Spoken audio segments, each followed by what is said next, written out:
Hi viewers, welcome to my channel. అయితే ఇప్పుడు ఈ మధ్య మనకు వరల్డ్లో మళ్ళీ ఒక యుద్ధం స్టార్ట్ అయింది రెండు దేశాల మధ్య.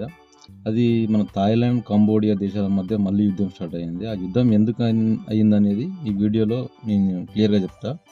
ముందుగా లైక్ కొట్టి వీడియో చివరి వరకు చూడండి. అయితే థాయిలాండ్, కంబోడియా మధ్య 1000 సంవత్సరాల పురాతన హిందూ దేవాలయం వివాస్పద భూమిపై ఘర్షణలు జరుగుతున్నాయి. ఏకంగా అది యుద్ధానికే దారితీసింది. ఈ రెండు దేశాల బార్డర్లో ఈ యొక్క హిందూ దేవాలయం ఉంటుంది. అతి పురాతనమైన హిందూ దేవాలయం ఇక్కడ ఈ రెండు దేశాల మధ్యలో ఉంటుంది, బార్డర్లో ఉంటుంది. అయితే ఆ దేవాలయం గురించి ఇప్పటి వరకు 10 మంది పౌరులు మరియు అనేక మంది సైనికులు మరణించారు. 40,000 మందిని ఖాళీ చేయించి పురాతన శివాలయం యునెస్కో ప్రపంచ వారసత్వ ప్రదేశం.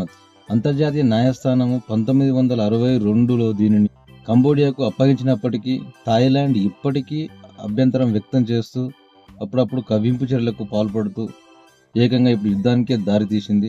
ఇప్పుడు ఆల్రెడీ యుద్ధం జరుగుతుంది అక్కడ. ఒక హిందూ దేవాలయం గురించి హిందూయేతర దేశాలలో జరుగుతున్న యుద్ధం, హిందూ గొప్పతనం ఏందనేది, హిందూ దేవాలయ గొప్పతనం ఏందనేది ఒకసారి అర్థం చేసుకోండి. ఈ వీడియో నచ్చితే లైక్ చేయండి, షేర్ చేయండి. ఇలాంటి మరిన్ని మంచి వీడియోస్ కోసం నా ఛానల్ సబ్స్క్రైబ్ చేయండి.